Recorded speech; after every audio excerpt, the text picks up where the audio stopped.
এদেশে আমরা বিএনপিকে দেখেছি, এদেশে আমরা জাতীয় পার্টিকে দেখেছি, তারা কেউ মানুষের ভাগ্যের পরিবর্তন করতে পারে নাই, মুক্তিযুদ্ধের প্রকৃত চেতনা বাস্তবায়ন করতে পারে নাই। এবার একটা চেতনা বাকি আছে, সেই চেতনার নাম ইসলাম। ইসলামকে রাষ্ট্র ক্ষমতায় নিয়ে সব দুর্নীতি দুঃশাসনের অপসারণ করবো ইনশাআল্লাহ।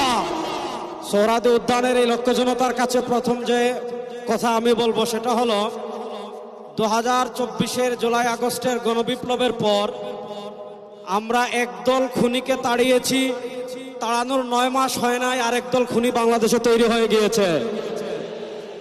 আমরা একদল চাঁদাবাজকে তাড়িয়েছি, বাংলাদেশে আরেকদল চাঁদাবাজ তৈরি হয়ে গিয়েছে। আমরা একদল দুর্নীতিবাজকে তাড়িয়েছি, বাংলাদেশে আরেকদল দুর্নীতিবাজ তৈরি হয়ে গিয়েছে। আমরা একদল টেন্ডারবাজকে তাড়িয়েছি, বাংলাদেশে আরেকদল টেন্ডারবাজ তৈরি হয়ে গিয়েছে। আমরা একদল ভারতের দালাল তৈরি করেছি, আরেকদল তাড়িয়েছি, আরেকদল দালাল তৈরি হয়ে গিয়েছে। শেখ হাসিনা ভারতের দালালি করে ব্রিফকেস নিয়ে পালিয়েছে। নতুন বাংলাদেশে ভারতের যারা দালালি করবেন লুঙ্গি নিয়ে পালানোর জায়গা পাবেন না। সংগ্রামী সাথী ও বন্ধুগণ, আমরা স্পষ্ট ভাষায় বলতে চাই, এদেশের রাষ্ট্র ক্ষমতায় আমরা আর কোন চাঁদাবাজদেরকে দেখতে চাই না।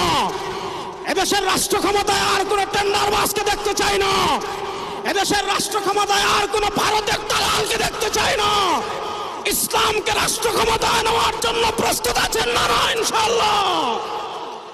ইসলামী আন্দোলনের মোহতারাম আমির পীর সাহেব চরমোনাই ঘোষণা দিয়েছেন, ইসলাম দেশ ও মানবতার পক্ষে এবার ভোটের বাক্স একটা হবে ইনশাআল্লাহ। আমরা স্পষ্ট ভাষায় বলেছি, এদেশে আমরা আওয়ামী লীগকে দেখেছি, এদেশে আমরা বিএনপিকে দেখেছি, এদেশে আমরা জাতীয় পার্টিকে দেখেছি, তারা কেউ মানুষের ভাগ্যের পরিবর্তন করতে পারে নাই, মুক্তিযুদ্ধের প্রকৃত চেতনা বাস্তবায়ন করতে পারে নাই। এবার একটা চেতনা বাকি আছে, সেই চেতনার নাম ইসলাম। ইসলামকে রাষ্ট্র ক্ষমতায় নিয়ে সব দুর্নীতি দুঃশাসনের অপসারণ করবো ইনশাআল্লাহ। সর্বশেষ একটা কথা বলে আমি আমার বক্তব্য শেষ করব।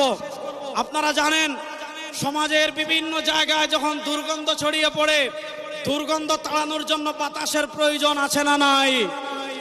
আমাদের রাজনীতিতে দুর্গন্ধ, আমাদের সংসদে দুর্গন্ধ, আমাদের বিচার ব্যবস্থায় দুর্গন্ধ, আমাদের অর্থনীতিতে দুর্গন্ধ। 52 বছর যারা রাষ্ট্র পরিচালনা করেছে, এদেশে সারা দুর্গন্ধই ছড়িয়েছে। এই দুর্গন্ধকে দূর করার জন্য বাতাসের প্রয়োজন আছে। সেই পুরো বাংলাদেশে এবার বাতাস হবে হাত পাখা ইনশাআল্লাহ।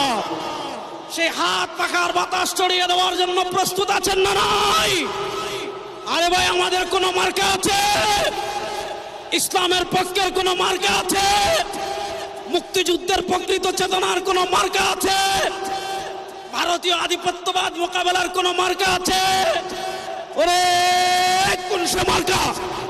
সবাই বলো, এবার যাবে সারা বাংলায় বিশ্ব